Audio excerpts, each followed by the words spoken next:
Thank you very much, Hannah.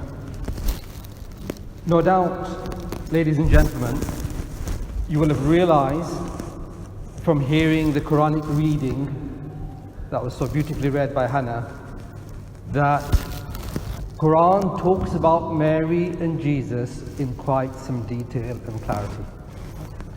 And that in itself is a great testimony to the position, the ranking, and the personality of both Mary and Jesus in Islam. Both are believed to be highly regarded, hugely respected and honorable, and they are considered to be sacred in Islam. To the extent that besides Christianity, Islam is the only religion which makes it a condition and an article of its faith to believe in the virgin birth of Jesus. To believe in Jesus being the sign of God. Ayatullah is mentioned in the Quran when it refers to Jesus.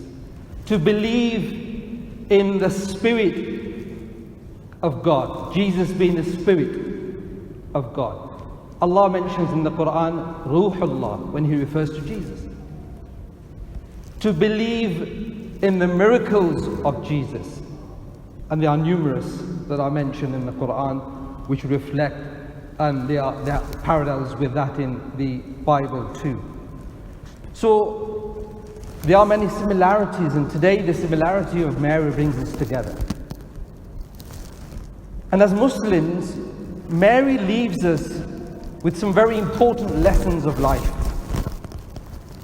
And I want to share with you today just a few of those lessons from the Holy Quran in reference to Mary and Jesus and how they could help us face life challenges and difficulties, and how we could invoke on God's intervention at times of difficulty. But before I go and do that, I just wanted to kind of set the scene. There isn't much time to do that, but to talk to you first about Mary not being just an ordinary person in Islam. For Muslims, Mary is depicted in the Quran as a symbol of purity. Mary is depicted in the Quran as a symbol of modesty. Mary is depicted in the Quran as a symbol of chastity and the ultimate model of righteousness and servitude to her Lord. So special is Mary for Muslims in the Quran that she is the only woman, and I repeat, she is the only woman that has ever been mentioned 34 times in the Quran. And that's in fact more than Jesus, because Jesus is mentioned 24 times by name. And that is significant as well, because no other prophet has been mentioned in the Quran so profusely. But it just doesn't stop there. God has dedicated in the Quran an entire chapter in honor of Mary. And He calls it the chapter of Mary. And it doesn't even stop there. God has dedicated another chapter by the name of Al-Imran, the house of Imran, the family of Imran. Now, interestingly, God mentions in the Quran the family of Mary, the father being Imran. And so the chapter is termed after the father of Mary and the family of Mary. And we learn that the mother of Mary is given the name Hannah. And Hannah, the mother of Mary, is depicted as a very pious person, very devout in her religion. And so we have here not just a chapter which honors Mary, called the chapter of Mary, it's quite huge, but we also have another chapter which is linked to the family of Mary, called the house of Imran, Ali Imran. And that is significant for Muslims. So now let's look at some of the verses, and unfortunately you don't have the copies to follow me, but there is a verse in the second chapter, verse 42, where God talks about Mary directly for the whole world to know how she is explained by God. And God says, وَإِذْ قَالَتِ الْمَلَائِكَةُ يَا مَرْيَمُ إِنَّ اللَّهَ اصْطَفَاكِ وَطَهَّرَكِ وَاصْطَفَاكِ عَلَى نِسَاءِ الْعَالَمِينَ. Now that's an Arabic verse which says, God emphasizes in no uncertain terms for the whole world to know that she was unique, that she was chosen by God. وَطَهَّرَكِ, she was purified by God. وَاصْطَفَاكَ عَلَى نِسَاءِ الْعَالَمِينَ, and she was selected to be the best person on earth at that time. And so that was Mary. And Prophet of Islam later reflects that in his statement to say, خَيْرُ النِّسَاءِ فِي زَمَانِهَا الْمَرْيَمُ, that the best person to walk on earth is Maryam during her time. Now, interestingly, God does not refer to Mary in the Quran as the mother of Jesus. She is mentioned wherever she's mentioned as Maryam bint Imran, meaning Maryam, the daughter of Imran, which is the father of Mary. And that's interesting because Mary is not great because she gave birth to Jesus. She was great because of who she was. And that is why she was mentioned 34 times in the Quran. And so she was the ultimate epitome of servitude for Muslims in the Quran, and that's how she's depicted. And her life story begins with worship and ends with worship. When she was in the womb of her mother, in verse 35, God says, إِذْ قَالَتِ امْرَأَةُ عِمْرَانَ رَبِّ إِنِّي نَذَرْتُ لَكَ مَا فِي بَطْنِي مُحَرَّرًا. He says, and this is the mother of Mary, is telling God before Mary is born that, oh Lord, I want to pledge my child to your service in the temple when he or she is born. At that time, Hannah didn't know whether she was going to give birth to a baby boy or a girl. And when she gave birth, she says, Inni wada'tuha untha. She says, God, I've given birth to a girl.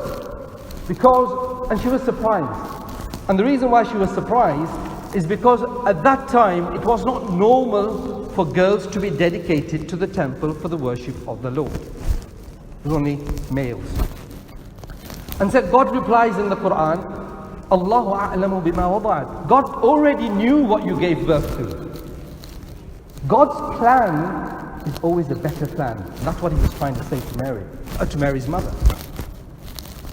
So, as pledged, Hannah then dedicates Mary to the temple, and Zachariah, the uncle of Mary, is given the task of building the chambers in the temple where she could devote her life. Now, what's the lesson in this for us? The lesson is Hannah gave birth to Mary. She had her own plans, and like that we have our own plans. We plan for something, but things not always work out the way we want to plan it. But that's not always necessarily a bad thing. Just like it wasn't bad for Hannah to give birth to a girl, it's not bad for things not to work out the way we plan it, because God's plan is always a better plan. And for us here, of course, his plan was that this girl, little Mary, was to be dedicated to the temple. She was to be primed and given the upbringing to be able to deliver the sign and the Spirit of God, and that's Jesus. And for Muslims, this serves a very important lesson. Just this prayer of the mother of Mary. She's not even born, and she is committing her child to the Lord. And for Muslims, that's important because that teaches us a lesson to start inculcating practices of religion at an early age, at the time when the child is in the mother's womb. And this is what she said. She says that I would seek refuge for my child that's in my womb and the descendant of this baby from you, O Lord. And that's interesting because a lot of us tend to ram down religion when the child is mature enough to understand it. And then the children rebel. So it's got to start, and that is an important lesson that Muslims learn from Mary, and the mother of Mary, that understanding God and the connection with your Lord begins at a very early age in life.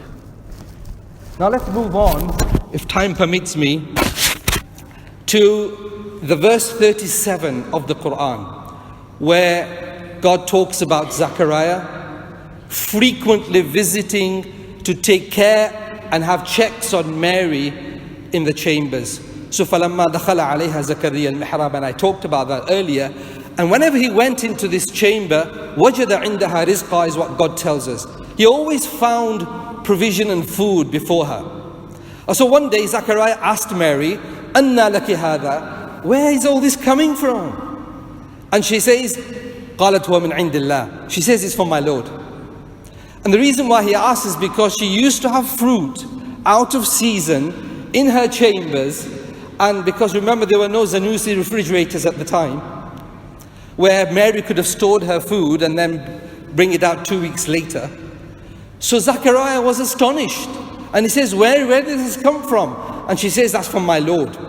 And then the next verse, the reply that Mary gives to Zachariah is very profound. She says, إِنَّ اللَّهَ يَرْزُقُ مَنْ يَشَاءُ بِغَيْرِ حِسَابٍ. She says, and this is a lesson for Zachariah, that indeed the Lord gives to people whenever and whoever without any account. And so notice here, Mary, although she is pious and pure, she does not claim to have a special relationship with her Lord. She says, God will give to whoever He wants.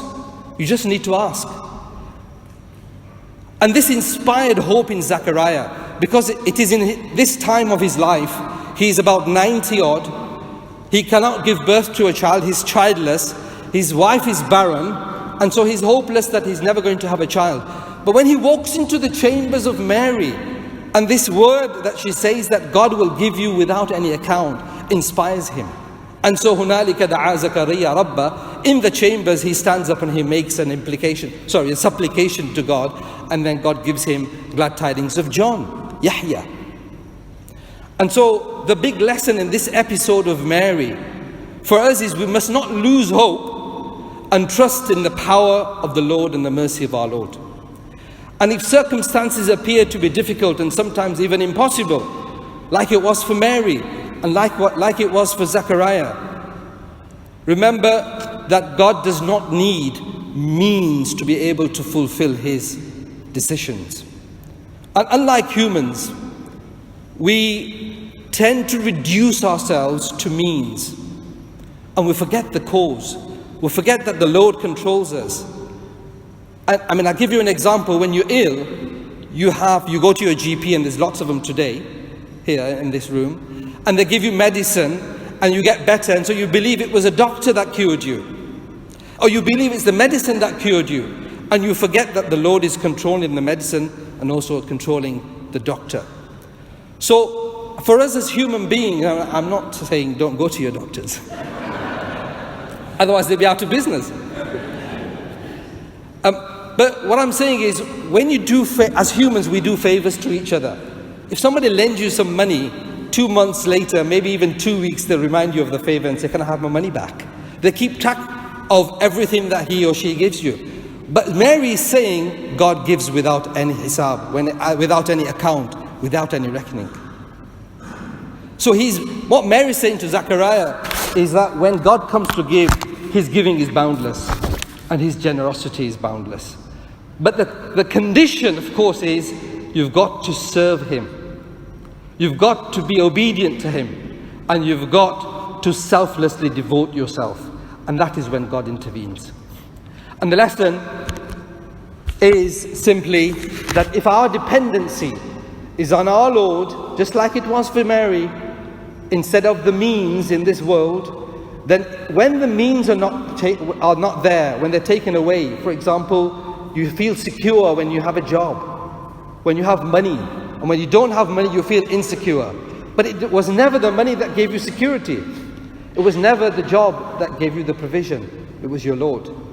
So if you move away from the means and then connect to your Lord and have your dependency on your Lord, which is what Mary is telling us, then when the means are taken away, you're totally dependent on God, and God is independent.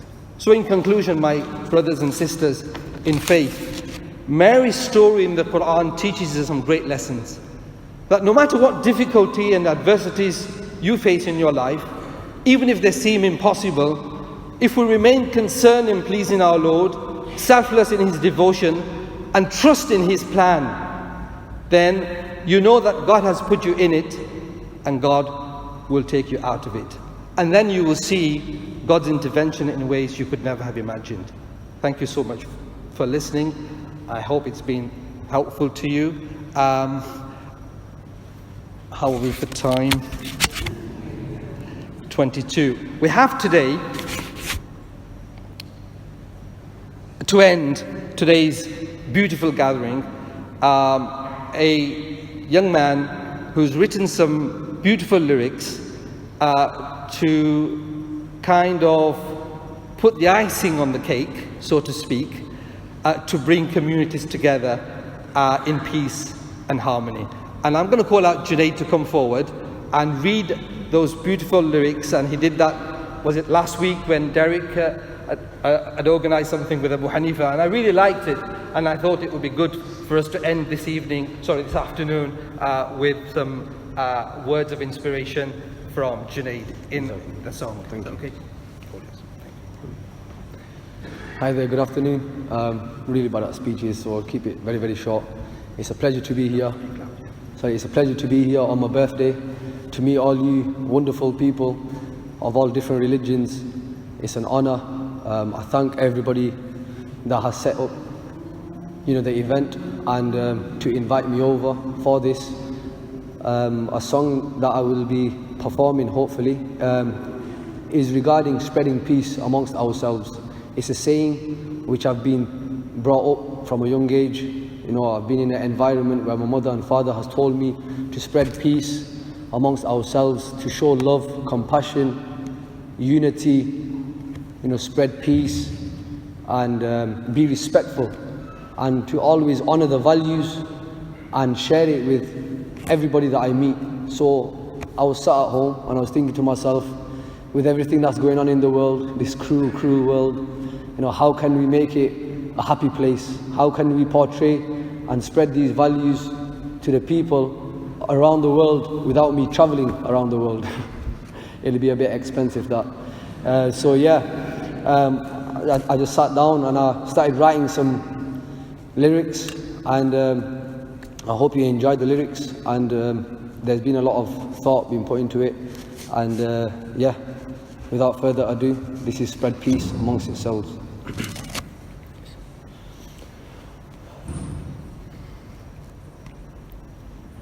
No matter how old, no matter how young, no matter what color, no matter what faith, no matter how able, no matter the status, no matter how smart, believe in our heart, we are equal, beautiful, we are one human race. Let's show compassion, show trustworthiness, let's spread hope and peace, show equality, be respectful, show love and fairness, spread happiness, show unity, spread happiness between you and me. So many rivers of blood, many rivers of tears, many hearts have been broken, not many arms wide open. What goes around surely comes back around. What goes straight up, up, up must come down. Spread the universal values and good qualities to dry up all the rivers of blood and tears. Tell me why why do we have to fight each other? Tell me why do we frown upon one another? Tell me why can't we live and spread peace together? Smile, smile, smile, smile, smile and embrace, face one another. Just smile, smile, smile, smile. Give me a smile, smile, smile, smile. Smile for a while, smile, smile, smile. Spread peace with a loving smile. Spread love, love, love, love. Spread hope, hope, hope, hope. Spread salam, smile, smile, smile. Spread peace with a loving smile. Spread peace amongst yourselves, go and spread peace. The best of mankind are those who benefit mankind. Spread love, love, love, love, love to please our Lord up above. Bring back hope in humanity. Let's stand together in solidarity, no matter race, religion or creed. Let's show compassion, show trustworthiness. Let's spread hope and peace, show equality, be respectful, show love and fairness. Spread happiness, show unity, spread happiness between you and me. Let's show compassion, show trustworthiness. Let's spread hope and peace, show equality, be respectful, show love and fairness. Spread happiness, show unity, spread happiness between you and me. No matter how old, no matter how young, no matter what color, no matter what faith, no matter how able, no matter the status, no matter how smart, believe in our heart we are equal, beautiful. We are one human race.